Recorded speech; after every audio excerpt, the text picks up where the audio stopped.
सोचिए, हम सबके अंदर एक एक तरह की अंदर की आवाज होती है, एक कंपास जो हमें बताता है कि हमें किस दिशा में जाना है। हाँ। बचपन में ये आवाज सबसे ज्यादा साफ सुनाई देती है। हमें पता होता है कि हमें क्या करना अच्छा लगता है, क्या नहीं। सही बात है, लेकिन फिर हम बड़े होते हैं और माता पिता, समाज, दोस्त बिल्कुल। सब हमें अपने अपने नक्शे थमाने लगते हैं। बिल्कुल। और धीरे धीरे हमारी अपनी खुद की आवाज, वो कंपास, कहीं खो जाता है। आज हमारे सामने मास्टरी किताब के कुछ अंश हैं और आज की इस गहरी चर्चा का मिशन यही है, उस खोए हुए कंपास को, उस अंदर की आवाज को फिर से कैसे खोजा जाए।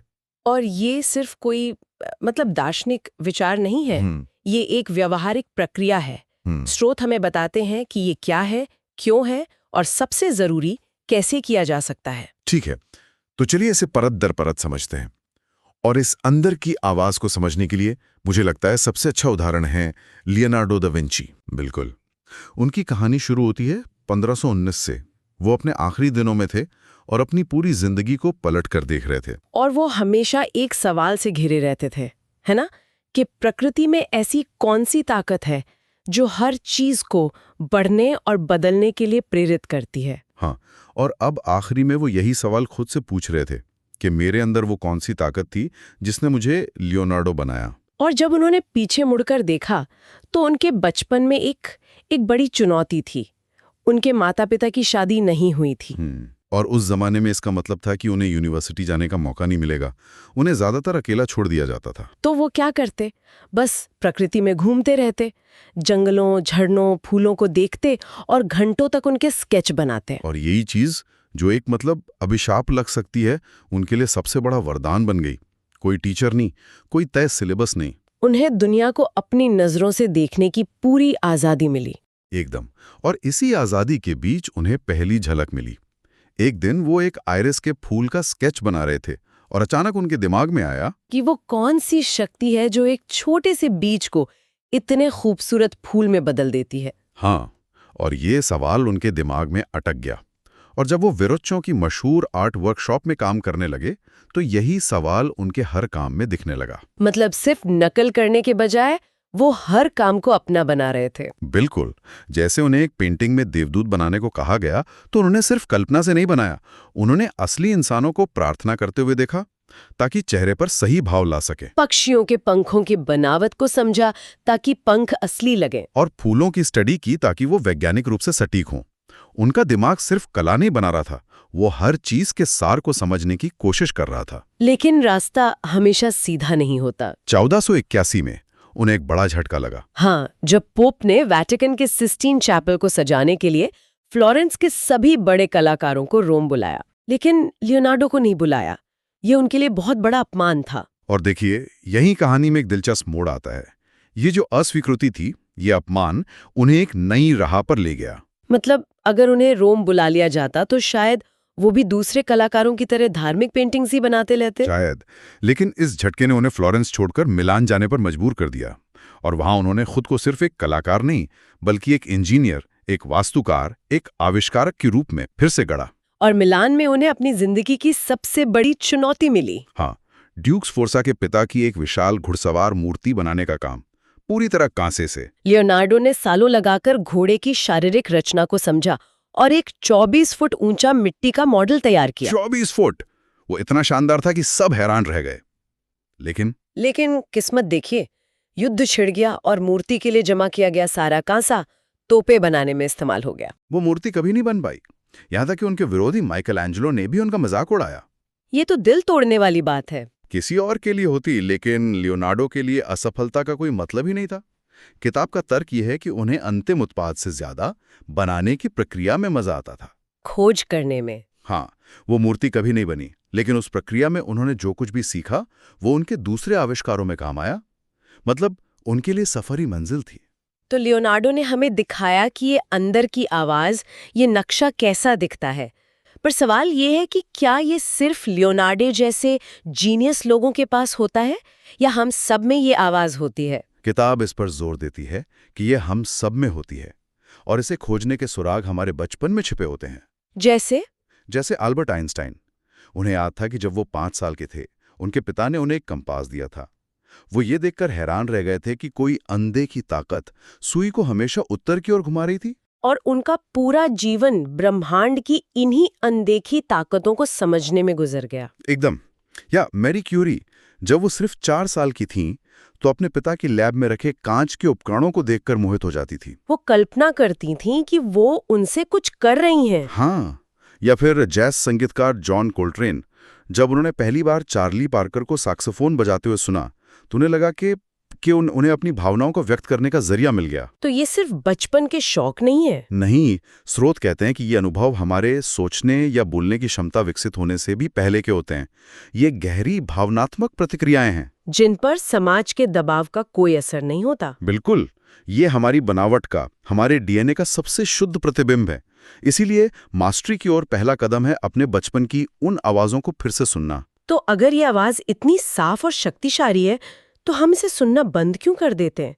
ऐसा क्या होता है कि हम अपना नक्शा खो देते हैं? किताब के मुताबिक दो बड़ी वजह हैं। एक तो है सामाजिक दबाव, यानी दूसरों जैसा बनने की चाहत। और दूसरा, माता पिता की उम्मीदें।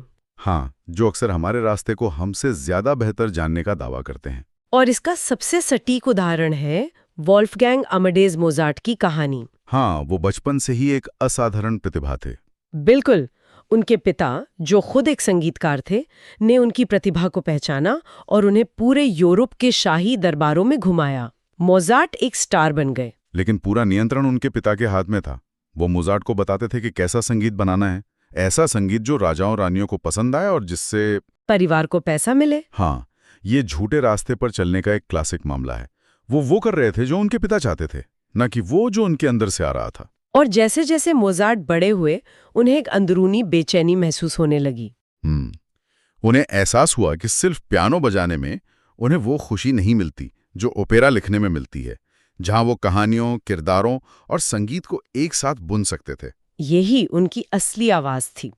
और फिर उन्हें एक और दर्दनाक एहसास हुआ कि उनके पिता शायद अनजाने में ही उनकी असली प्रतिभा से जलते थे और उन्हें दबा रहे थे। ये एक दिलचस्प पहलू है, लेकिन मोजार्ट के लिए घुटन असली थी।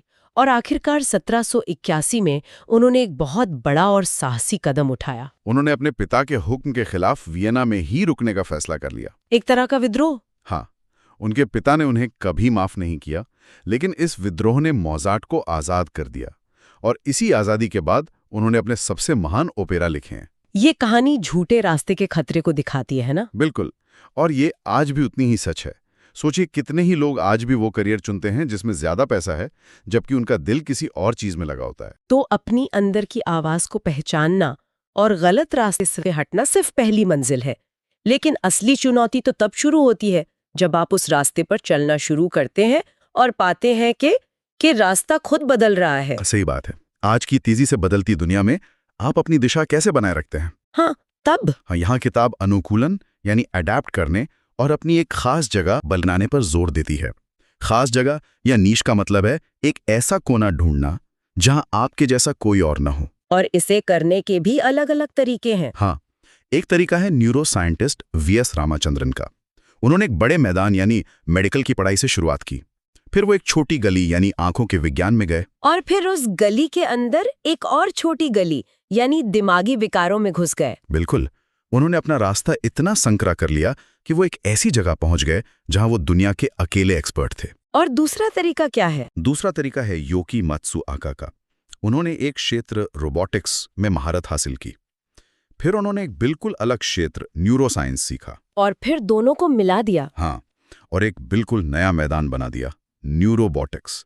ये दो दुनियाओं के बीच एक पुल बनाने जैसा है। लेकिन सिर्फ अपनी जगह बनाना काफी नहीं है, आपको बदलते वक्त के साथ बदलना भी पड़ता है। और इसके लिए बॉक्सर फ्रेडी रोच की कहानी कमाल की है।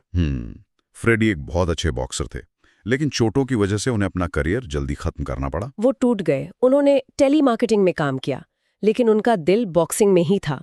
वो अपनी पुरानी पहचान से चिपके हुए थे, एक बॉक्सर। और जब वो पहचान चली गई तो वो पूरी तरह खो गए। हाँ, लेकिन फिर वो अपने पुराने कोच के जिम में मुफ्त में मदद करने के लिए लौट आए। और वहां उन्होंने एक बिल्कुल अलग तरह की ट्रेनिंग देखी, जिसे मिट वर्क कहते हैं। ये कमाल की चीज थी। देखिए, पहले ट्रेनर बस दूर खड़े होकर निर्देश देते थे। मिड वर्क में फ्रेडी खुद बॉक्सर के साथ रिंग में एक डांस की तरह घूमते थे। अपने हाथों पर मोटे पैड पहनकर। हाँ, वो हर पंच का जवाब देते। एक तरह से वो खुद बॉक्सर के विरोधी बन जाते थे। इससे ट्रेनिंग ज्यादा असल और असरदार हो गई। तो उन्होंने इस तकनीक को ना सिर्फ अपनाया बल्कि इसे एक कला बना दिया। उन्होंने अपनी पुरानी पहचान, मैं एक बॉक्सर हूं, को छोड़कर एक नई पहचान, मैं एक ट्रेनर हूं, को अपना लिया। और इस एक बदलाव ने उन्हें अपनी पीढ़ी का सबसे कामयाब बॉक्सिंग ट्रेनर बना दिया। कमाल है। ये दोनों रणनीतियां दिखाती हैं कि आपका जीवन का लक्ष्य पत्थर की लकीर नहीं है। नहीं, ये एक जीवित चीज की तरह है। आपको किसी कंपनी या पद के प्रति वफादार नहीं रहना है, बल्कि अपने उस अंदरूनी नक्शे के प्रति वफादार रहना है। लेकिन कभी-कभी रास्ता इतना धुंधला हो जाता है कि इंसान पूरी तरह भटक जाता है और उसे लगता है कि अब कोई उम्मीद नहीं बची।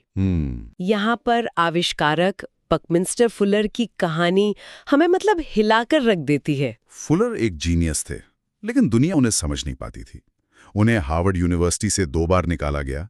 उनके बिजनेस एक के बाद एक फेल होते गए। 1927 में वो पूरी तरह टूट चुके थे।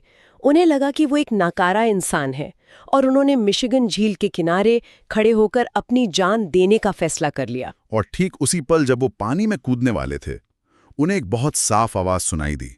आवाज ने कहा, तुम्हें खुद को खत्म करने का हक नहीं है, तुम इस ब्रह्मांड की संपत्ति हो। और ये सोचकर भी अजीब लगता है ना कि वो आवाज असल में क्या थी, कोई दैवी शक्ति या उनके अपने अंदर की दबी हुई आवाज जो आखिरकार चीख पड़ी। स्रोत इसे एक गहरा मनोवैज्ञानिक क्षण कहते हैं, लेकिन इसका असर किसी चमत्कार से कम नहीं था। उस दिन के बाद फुलर ने तय कर लिया कि वो अब समाज की परवाह नहीं करेंगे। हाँ, और इसी रास्ते पर चलकर उन्होंने जियोडेसिक डोम जैसे अपने महान आविष्कार किए।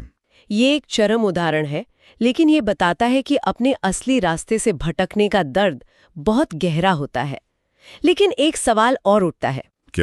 क्या होगा अगर किसी के पास बचपन से कोई साफ झुकाव या प्रतिभा न हो?